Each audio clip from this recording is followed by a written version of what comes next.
대한민국의 미래와 미래 세대의 운명이 달린 노동, 교육, 연금 3대 개혁을 더 이상 미룰 수 없습니다. 가장 먼저 노동개혁을 통해 우리 경제의 성장을 견인해 나아가야 합니다. 위대한 국민 여러분과 함께 새로운 도약을 반드시 이루어내겠습니다. 2023년 새해 자유가 살아 숨쉬고 기회가 활짝 열리는 더 큰 바다를 향해 나아갑시다.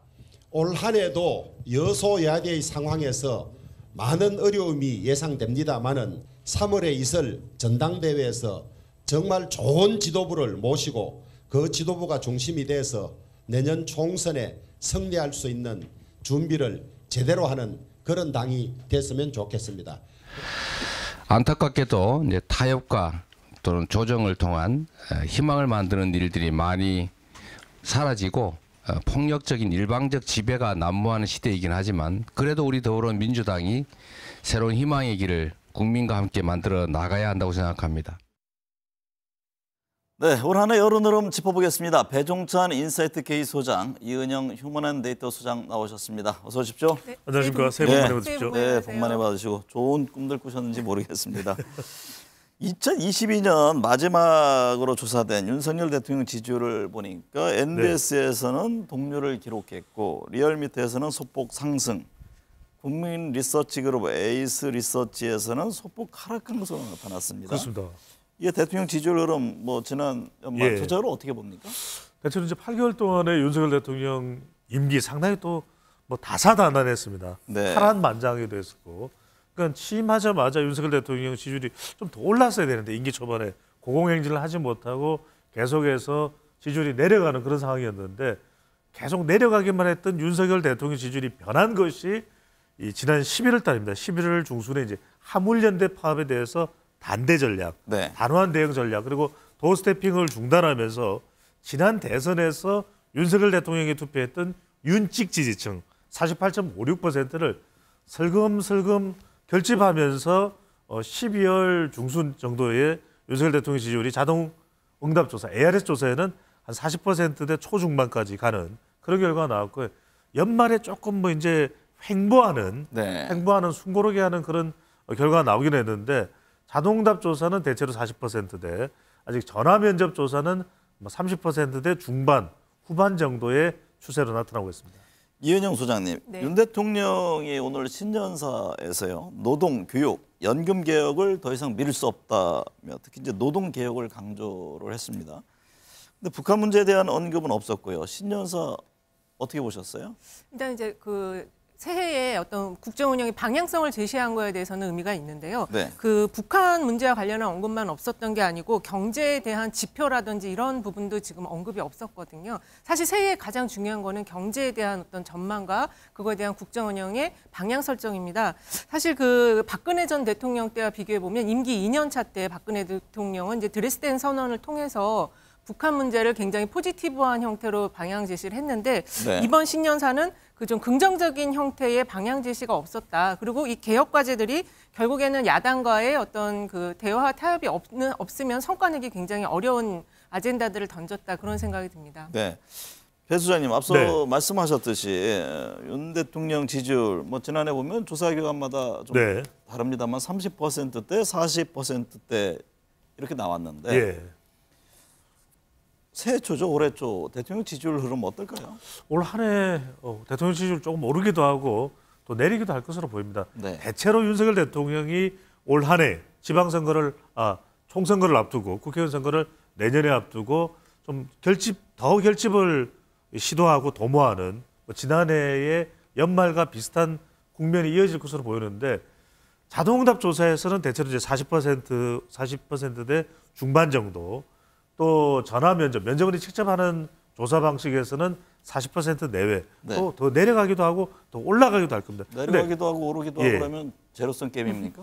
그래서 이제 그래도 제가 포괄적으로 그럼 질문을 드린 것 같은데, 근데 그 이제 쭉 상승하다가 그 최근 또 조사에서는 뭐 횡보 형태로 나온다고 하잖아요. 그러면 상승세의 탄력이 주춤한 겁니까?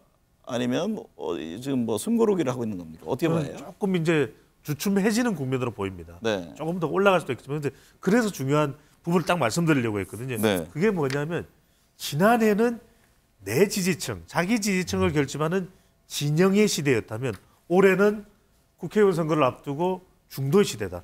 중도를 얼마만큼 흡수할 수 있냐. 그래서 단대 전략, 단호한 전략도 중요하겠지만 유연한 전략이 더 중요한 한 해일 수가 있는 거죠. 네. 이은영 소장님. 네. 당을 보니까요. MBS 조사에서 국민의힘과 민주당 지지율이 동반 하락한 가운데 네. 지지 정당이 없는 무당층이 제일 높은 것으로 나타났습니다. 이 점은 어떻게 해석을 해야 합니까? 일단 이게 지금 ARS 조사하고 전원 면접 조사하고 무당파 사이즈가 굉장히 달라요. 그래서 네. ARS 조사가 정치 고관여층이 굉장히 응답을 많이 한다고 볼 수가 있겠고요. 지금 최근에 말씀하신 것처럼 두 당 다 지지율이 하락을 했는데 국민의힘 하락폭이 훨씬 더 컸습니다. 그래서 이거는 지금 이제 전대를 앞두고 그 당내에서의 그 당심 100%가 꼭 그렇게 당 지지층에게 긍정적으로 작동하지 않을 수도 있다라는 걸 보여주는 것이고요. 무당파층의 경우는 지금 그 전국 지표조사를 보면은 20, 30대가 무당파층이 거의 50% 가까이 돼요. 그래서 사실은 지금 아직 이제 선거를 앞두고 있는 상황, 그리고 선거 아직도 한 1년여 남아있기 때문에 무당파층이 요 사이즈는 상당 부분 이게 요 정도 선에서 유지될 것으로 저는 보고 있습니다. 네. 배 수장님. 네. 말씀하셨듯이 무당층이 늘고 있는 가운데 여야 지금 1월 임시국회를 놓고도 공방을 펼치고 그렇죠. 있잖아요. 네. 2023년 여야 지지율 전망은 어떻게 하세요? 전반적으로 이 전화 면접 조사에서 무당층이 높다는 것은 그만큼 정치 혐오, 이 여의도 정치 이 외면이 상당히 커지고 있다. 우리 국민들 분노다. 네. 이렇게 해석을 해야 되고 그래서 저는 여의도 국회 여야가 정신 차려야 된다 보고 더 큰 위기는 지금 민주당이다. 더불어민주당이다. 왜냐하면은 지금 지난 3개월, 4개월 전만 하더라도 민주당의 경우에는 여러 조사에서 대체적으로 국민을 앞서가고 있었습니다. 네. 국민의힘을. 그 이유는 대통령의 지금 국정 지지율이 최근 들어서 11월 중순부터는 올라가고 있지만 부정평가가 매우 높았거든요. 그랬는데 이재명 대표가 당대표로 오고 난 이후에 오히려 지지율이 오르기는커녕 지금 주춤하거나 내려가는 상황이에요. 그러니까 앞서 우리가 소개해드렸던 MBS 여론조사에서도 앞서가던 국면이 이제는 오히려 역전이 돼서 국민의힘이 앞서가고 있고 오차범위 내라도 또 리얼미터 조사 기준으로 보더라도 한 3, 4개월 전에 15%포인트 이상 앞서가던 더불어민주당이 최근에는 거의 차이가 없어요. 네. 그래서 저는 이게 결국 사법 리스크가 됐던 이재명 대표가 당대표로서 새로운 민생 대안을 내놓지 못하든 뭔가 지지율이 더 올라가지 않는다. 이건 이재명 대표의 위상에도 상당히 위협적인 요인이 되고 있습니다. 네. 이 소장님, 네. 민주당은 이재명 대표 방탄 논란이 있고 국민의힘은 전당대 룰 변경 또 당협위원장 인선을 놓고 논란이 있잖아요. 국민들의 여론은 어떻게 나타납니까? 일단은 그 이재명 대표의 방탄 논란과 관련해서는 이게 이제 정치 보복 수사다 아니면 원칙적 수사다라는 그 여론이 아직은 팽팽한 상황인 것 같아요. 네. 그리고 그 국민의힘 전당대회 룰 변경과 관련해서 일단은 당 지지층은 좀 결속을 하고 있는 것 같은데 과연 이것이 이제 내후년의 총선에 있어서 무당파층의 지지를 좀 획득할 것인가는 아직은 긍정적으로 보여지지가 않다고 볼 수 있겠고요. 오늘 그 이재명 대표 신년사가 굉장히 조금 그 강한 목소리 예전에 그 사이다성 발언을 다시 복원한 그런 목소리를 냈는데 이거는 결국에는 다 선거를 앞두고 이제 자기 지지층의 결속을 강화하기 위한 움직임이다. 이렇게 좀 정리할 수 있겠습니다. 네. 배 수장님, 네. 북한의 무인기가 우리 영공을 침범해서 7시간 동안 돌아다녔고 우리 군은 한 대도 격추하지 못했습니다. 그렇습니다. 네.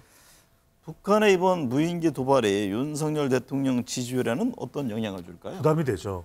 부정적 영향을 줄 수 있는 것이 대통령의 굳건한 안보에 대해서는 믿고 있었던 대통령의 안보 지지층들이 네. 하늘에서 구멍이 뚫려 이렇게 인식하고 대통령의 지지율에 일격을 당하는 그런 현상이 나타날 수 있습니다. 그런데 또 한편으로는 그것이 복원될 수 있는 것이 뭐 오늘 내일 많은 신년 여론조사가 발표될 예정으로 알고 있는데 어떻게 반영이 되는지 봐야 되겠지만 북한이 또 탄도미사일을 쏴버린 거 아닙니까? 네. 이것 자체가 다시 또 약간 흐트러졌던 안보 지지층들이 재결집할 수 있는 것이죠. 그러니까 우리는 또 속보로 금요일 날 알려졌듯이 고체 연료를 탑재한 미사일 시험 발사에 성공했다. 이건 결국 이렇게 대결 구도로 가는 것 자체는 상당히 부담이 되긴 하지만 네. 무인 정찰기로 구멍이 뚫렸던 건 분명히 윤석열 대통령 지지율은 부정적일 겁니다. 하지만 또 북한이 탄도미사일을 쏘면서 이 지지층들이 재결집하는 그런 좀 추세로 보입니다.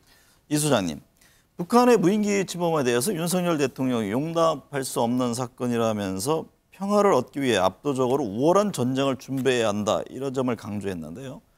윤 대통령의 확전 발언에 대한 여론은 어떻게 나타나고 있습니까? 그것이 이제 지금 신년 여론조사 결과 나와야지 이제 그 반응들을 볼 수가 있는데 좀 전에 배 소장이 말씀하신 것처럼 이제 단호한 전략 그게 여기서도 적용이 될지는 모르겠어요. 왜냐하면은 윤 대통령은 이 북한에 대한 어떤 단호한 대응만 생각을 하시는데 이 북한 관련한 이슈는 코리아 디스카운터라고 그래서 경제랑도 직결이 되어 있는 문제거든요. 근데 그 부분을 간과하고 단호한 대응만 할 경우에는 이 유연한 대응이 같이 병행적으로 가지 않았을 때 얻는 이득보다는 훨씬 더 적을 것이다. 저는 그렇게 보고 있습니다. 선거는 경제가 중요하잖아요. 가장 중요하죠. 네. 그 신년제 쭉 여론조사 나오는데 경제 상황에 따른 어떤 지지율, 차기 총선에 미칠 영향, 이 소장님 어떻게 분석하세요? 일단은 지금 내년도 경제 전망에 대한 게 거의 뭐 60% 가까운 정도의 숫자들로 지금 비관적으로 전망을 하고 있어요. 네. 그리고 그 각종 그 경제 기관, 전문 기관에서 나오는 내년도 경제 수치도 성장률 1%대, 그리고 지금 가장 중요한 게 그 주식 시장입니다. 주식 시장이 지금 올해 연 들어서 17%포인트 이상 하락한 굉장히 눈물의 코스피라는 얘기가 나올 정도로 안 좋거든요. 이 코스피 시장에 대한 지지율 같은 숫자는 그 중간층에 해당하는 화이트 칼라라든지 또 이 뭐 개미 이런 사람들에게 젊은 층에 영향을 많이 주기 때문에 지금의 이 안 좋은 경제 전망이 내년 선거에 그렇게 여당에게 유리할 걸로는 보여지지가 않아요. 네. 배 소장님. 네. 차기 총선 공천 과정에서요. 새 인물로 바꿔야 한다는 교체론이 한 여론조사를 보니까 60%에 달하는 것으로 나타났는데 그렇습니다. 네. 그러니까 현역 의원 재당선 여론보다 거의 2배 가까이 높은데 네. 이걸 어떻게 해석을 해야 합니까? 원래도 국민들의 교체 의향은 상당히 높은 편입니다. 과거에도 좀 있었죠. 그렇습니다. 그런데 이번은 그 어느 때보다 더 높아지고 있다. 네. 단순히 이 수치를 떠나서 저변에 깔려있는 여론 자체가 국회에 대한 불신 또 불만이 팽배해 있다. 이렇게 볼 수 있는 것이 국회가 제대로 역할을 못하는 겁니다. 예산안 처리하는 과정도 봤고 그리고 여러 가지 국정조사에 대해서 처리하는 모습도 여야 모두가 그렇거든요. 그렇다면 여기서 이제 중요한 것은 다른 새 인물로 바꿔야 된다는 여론이 거의 60%가 나오는데 여기서 이제 핵심은 어떤 기준으로 충원이 되느냐 이게 중요할 겁니다. 그러니까 정말 이 새 인물이 혁신적이고 개혁적인 인물이냐 아니면 일각에서 이야기했던 대로 국민의힘은 대체로 새 부대에 검사 출신이나 법조인 출신으로 담을 것이다. 또 이른바 또 민주당에서는 이른바 친명 충성도가 강한 사람들이 이 기회를 얻을 것이다. 이렇게 되면 국민들의 불만은 더 커질 수밖에 없을 겁니다. 네. 저는 여기서 핵심적인 것이 어느 당이고 간에 새로운 기준을 제시합니다. 여청, 여성과 청년을 네. 많이 기용하고 또 충원하고 공천의 기회를 주는 이 정당일수록 승리 가능성이 높을 것으로 보입니다. 네. 이은영 소장님, 국민의힘 차기 당대표 선출을 위한 움직임 본격화하고 있잖아요. 3월 8일인데 당원 투표 100%를 두고도 또 지난 연말에 좀 충돌이 있었는데 친윤 비윤 이번에 이제 당협위원장 또 선출을 놓고서도 또 이런저런 목소리가 나옵니다. 이 같은 논란이 여당과 대통령 지지율에 미칠 영향은 어떨까요? 또 다른 결집 요인이 됩니까? 아니면 또 마이너스 효과를 줄까요? 일단은 그 당원 100%룰 변경에 대해서는 당 지지층은 좀 긍정적으로 보고 있는 것 같은데요. 이제 책임 당원들이 이거를 어떻게 바라볼지는 특히 수도권과 새로 그 진입한 당원들이 어떻게 바라볼지는 조금 살펴봐야 될 것 같고요. 지금 그 당협위원장들 이제 인선이 있었는데 가장 지금 화제가 되고 있는 게 허은하 의원 지역입니다. 네. 허은하 의원 같은 경우는 그 이제 친윤이 아닌 그 인사로서의 그 비윤으로서의 그 당협위원장 공모에 탈락을 했는데 거기에 덧붙여서 또 학력 논란까지 지금 본인에게는 용납하기 힘든 그런 논란까지 이어지고 있거든요. 이런 것들은 지금 중도층으로 확장해야 되는 선거를 앞두고 확장해야 되는 상황에서 굉장히 좀 부정적인 요인으로 작동할 수 있지 않을까 이렇게 보고 있습니다. 배종찬 수장님이 앞서 강조했듯이 이게 수도권과 중도층 표심 중요하잖아요. 중요하죠. 그런데 주자들 간의 각각 입장에 따라서 이탈을 할 것이다. 그렇죠. 이 점을 또 지적하는 분들도 있습니다. 그럼에도 불구하고 여당과 대통령실이 윤심을 강조하는 배경은 어디에 있습니까? 그러니까 믿는 구석이 뭘까? 결국 네. 두 글자로 말씀드리면 수사입니다. 이 사정정국이 이 총선에 대비하는 최선의 효과다. 최선의 여권이 아니라 그러면 야권의 움직임이 그렇죠. 반사 효과를 줄 것이다. 그렇다고 이 점에 판단하는... 대해서 기대한다 이런 말씀이신가요? 그렇죠. 왜 그러냐면 우리가 냉정하게 생각하면 데이터성으로 보면은 지금 수도권에 걸려 있는 121석 더 늘어날 수도 있습니다. 근데 네. 불과 국민의힘이 차지하고 있는 의석수는 19석밖에 안 되거든요. 그렇다면 이런 상황 속에서 민심을 잡아야 되는데 우리가 이 차기 국민의힘 전당대 관련돼서 여론조사를 내보면 수도권이나 전체 응답자 중도에 이 민심을 그래도 가장 많이 갖고 있는 사람은 상대적으로 유승민 전 의원이에요. 그런데 당원 100% 룰과 결선 투표에다가 컷오프까지 당원 100%로 하겠다. 이런 삼정 안전장치를 한 것은 유승민은 안 돼. 이건 그런 무슨 말이냐면 윤심이 유승민 전 의원을 허용하지 않겠다는 의미거든요. 그렇다면 이건 일반적인 우리의 데이터와 민심과 다르다. 그 이야기는 뭐냐면 아니 윤상현 의원은 심지어 이렇게 이야기합니다. 수도권을 강조하면 본인은 인천에서 무소속으로 2번이나 당선됐었다. 말 윤심 이야기하는데 윤석열의 윤심도 있지만 윤상현의 윤심도 있지 않냐. 이렇게 이야기를 하는데 그건 이야기를 안 하고 있거든요. 왜냐하면 그것은 수사. 뭐 수도권이 중요하고 민심이 중요한데 다 필요 없다. 윤상현의 윤심은 뭐 당심이고 민심이다 또 그렇게 얘기를 하죠. 다시 하겠습니다. 그래서 이제 이 이재명 대표를 수사만 하면 수도권의 민심, 중도의 민심 다 돌았을 거다. 근데 수사에 대한 놓고 여론조사를 봐도 이게 검찰이 문제다, 뭐 이 대표의 문제다, 거의 지금 비슷하게 나오잖아요. 그러니까요. 그래서 그 부분에 마냥 기댈 수만은 없는 상황 아닌가요? 그렇게 이제 데이터는 이야기하고 있거든요. 네. 하지만 윤석열 대통령과 윤핵관과 대통령실에서는 어떨지 모르겠습니다만 이게 우리는 최선이다. 사정정국으로 가겠다라고 판단한 것처럼 인식이 되고 비추어지는 것이죠. 네. 이 수장님께는요. 제가 일반 국민 대상으로 한 국민의힘 차기 당대표 조사에서는 유승민 의원이 우세하잖아요. 네. 근데 여당 지지층 대상으로 한 뭐 최근 조사를 보니까 나경원 부위원장이 1위, 안철수 의원이 2위를 차지했는데 유승민 전 의원은 한 자릿수 많이 하락한 걸로 나타났습니다. 그렇습니다. 이거 어떻게 봐야 합니까? 일단은 이게 지금 원래는 그 당원 조사와 전체 조사, 사실 전체 조사에 더 가중치를 많이 주는데 당신 100%가 되다 보니까 당원 조사에 가중치를 많이 뒀고요. 그리고 그것만 보도가 되고 있는데 나경원, 안철수 두 분이 지금 지난 조사 대비 다 4.3%포인트, 5.0%포인트 다 상승을 했어요. 그래서 결국에는 윤심을 따르는 당대표를 선출할 수밖에 없다. 지금 왜냐하면 임기 이제 2년 차 들어가기 때문에 그렇지 않은 그 사람을 당대표로 세웠을 때 갈등 구조를 당원들이 좀 당 지지층이 용납하지 않는다. 이렇게 볼 수가 있고 사실 이제 배 소장님이 그 선거를 앞두고 중도층으로 확장을 해야 간다라고 하지만 역대 이렇게 사례를 보면은 내년 한 해는 오히려 지지층을 더 결집시키는 그래서 양당 간의 그 투쟁이 더 격렬해지는 그런 패턴을 좀 보여왔거든요. 오히려 이제 중도층으로의 확장은 후보 선출하는 그 정도 경선이 있고 이럴 즈음에 더 확장이 되는 상황이기 때문에 내년은 아마 이 당내에서의 움직임도 그렇고 대통령과 친윤의 어떤 걸 부합하는 쪽으로 힘을 더 몰아주려는 그런 경향이 나타날 걸로 보입니다. 이 점에서 궁금한 게요. 어쨌든 국민의힘은 당신 100%로 했잖아요. 그러면 일반 국민을 대상으로 한 차기 당대표 여론조사는 의미가 없는 겁니까? 이게 이제 중도층 확장을 영역에 봤을 땐 굉장히 의미가 있는데 지금은 어쨌든 당내 경선이고 거기서의 친윤 대표를 뽑는 것이 중요하기 때문에 이 부분을 가장 또 하나 중요하게 여기에서 이제 한번 당원이 100만 가까이 됐을 경우에는 일반 여론 흐름이 거기 추이가 비슷하게 나타날 것이다. 이런 진단들을 했잖아요. 그렇죠. 근데 이제 그게 지금 후보가 그래서 유승민 전 의원이 나오냐 안 나오느냐가 그 표심을 담냐 안 담냐가 굉장히 중요하고요. 또 하나의 가장 큰 변수는 내각 그 개각 변수입니다. 왜냐하면은 나경원 지금 1위를 달리고 있는 이 후보가 개각에 대해서 입각을 한다라고 할 때 지금 이 많은 30%의 이 표심이 어디로 이동할 것이냐가 굉장히 지금 중요해지는 것이죠. 네. 배 수장님, 앞서 잠깐 얘기를 나눴습니다만 이재명 대표 사법 검찰 수사 관련해서 실제 비리가 존재할 것이다, 정치 보복이다. 이 응답이 비슷하게 나왔는데 그렇죠. 이 대표는 신년사에서 폭력적 지배가 난무하는 시대다 이렇게 지적을 했습니다. 이재명 대표 관련 검찰 수사에 대한 여론 흐름은 어떻게 읽어야 합니까? 그러니까 이게 상당히 지금 이재명 대표에게 부담이 되는 겁니다. 왜? 우리가 여론을 해석할 때 적어도 나에게 우호적이다라고 판단할 때 압도적인 기준이 되는 것은 60% 이상이거든요. 적어도 지금 이재명 대표와 관련된 이 사법 리스크에 대해서 검찰의 수사 압박에 대해서 이제 민주당에서는 압박이라고 하니까 야당에 대한 정치 보복의 성향, 야당 탄압이다. 이게 적어도 한 60%는 돼야 돼요. 그러면 여론의 이 우호적인 환경을 기반으로 해서 이재명 대표가 더 적극적으로 나갈 수가 있거든요.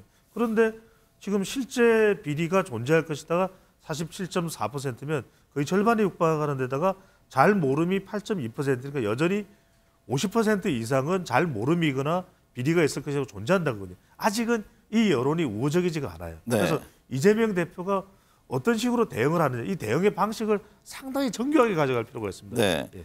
이은영 소장님, 네. 검찰이 이재명 대표에게 성남 FC 후원금 의혹과 관련해서 1월 10일에서 12일 중 출석을 요청했고 이 대표는 가능한 시간을 확인하고 있다 이런 입장인데요. 만약에 이 대표가 검찰에 직접 출석한다면 민주당과 이 대표의 지지율에는 어떤 영향을 줄까요? 이게 뭐 정면 돌파하는 모습이 오히려 뭐 긍정적인 효과를 낼 수도 있지 않느냐 여러 이제 해석들이 있던데. 그렇습니다. 지금 앵커님께서 이제 정면 돌파라고 얘기하셨는데 지금 이재명 대표를 향한 수사가 한 6가지 정도가 되거든요. 네. 그래서 소환 시기를 나가지 않을 수는 없고 소환 시기를 이제 좀 조정을 해서 최소한 망신 주기에 소환이 이루어지지 않도록 이제 지금 조율을 하는 움직임을 보이고 있는 것이고요. 지난번에 뭐 민주당 의원은 건건히 다 할 수는 없지 않느냐. 그렇습니다. 그런 지적을 하대요. 예, 그런 의견이 당내에 존재하기 때문에 당 대표로서도 그걸 건건히 다 나갈 경우에 당 지지층이 받는 어떤 약간의 그 자존감에 나쁜 영향 주는 거를 고려하지 않을 수가 없고요.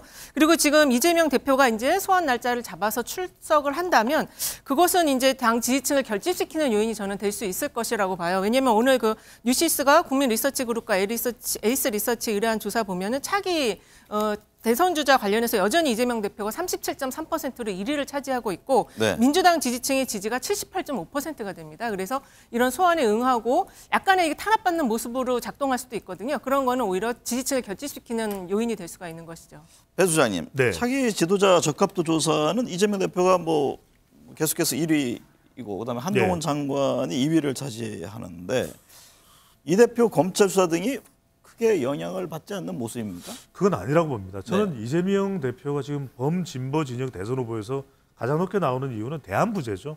그러니까 민주당 지지층들도 오히려 지금 상황에서 위기 국면에서 이재명 대표에게 더 매달릴 수밖에 없는 상황. 네. 그러니까 다른 대안이 될 수 있는 사람들이 거론되는 인물이 이낙연 전 총리나 정세균 전 총리나 김부겸 전 총리인데 거의 지금 민주당 지지층 내에서 인기가 별로 없어요. 그러니까 이재명 대표는 정말 직전 대선 후보였고 지금은 당대표이기 때문에 현존하는 이 정치인 중에서 민주당 지지층 내에서는 다른 대안이 없습니다. 저는 이게 지금으로서는 결집할 수 있는 그런 기반도 되겠지만 네. 자칫 만에 하나 검찰 수사가 사실로 드러나는 부분이 있다면 이건 상당한 민주당까지 위협이 될 수 있는 것이거든요. 그리고 한동훈 장관이 이 위에 올라가는 것은 그러면 범보수 진영 내에서는 한동훈 장관이 가장 높거든요. 이거는 저는 윤심 효과. 그러니까 네. 한동훈 장관에 대한 주목도보다는 윤석열 대통령 지지층 중에서는 지금 가장 주목하고 있는 인물이 이 한동훈 장관이다.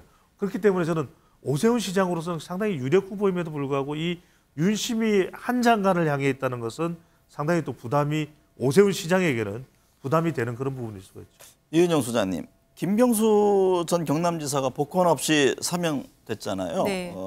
앞으로의 당내 또 부산 경남 지역에서 민심 행보에 대한 관심이 쏠리고 있는데 김 전 지사의 정치적 움직임과 영향력은 어떻게 보세요? 일단은 김경수 전 지사는 굉장히 상징적인 인물이에요. 노무현 전 대통령의 마지막 비서관 그리고 문재인 대통령과도 깊은 연관이 있는 분인데 그래서 아마 이 내일 이제 그 이재명 대표가 봉화도 방문하고 문 전 대통령도 방문을 할 때 이 김경수 지사와의 어떤 그런 여러 가지 당내에 그 힘을 하나로 좀 합치는 연대를 할 수 있는 그런 모종의 메시지를 좀 전달하고 그러한 거를 좀 요구를 하지 않을까 그런 생각이 들고요. 그런 측면이 있다라면 김경수 지사의 역할로는 상당히 좀 부상을 할 수가 있다. 이렇게 좀 정리할 수 있을 것 같습니다. 이재명 대표에는 김경수 지사의 움직임이 득이 될까요?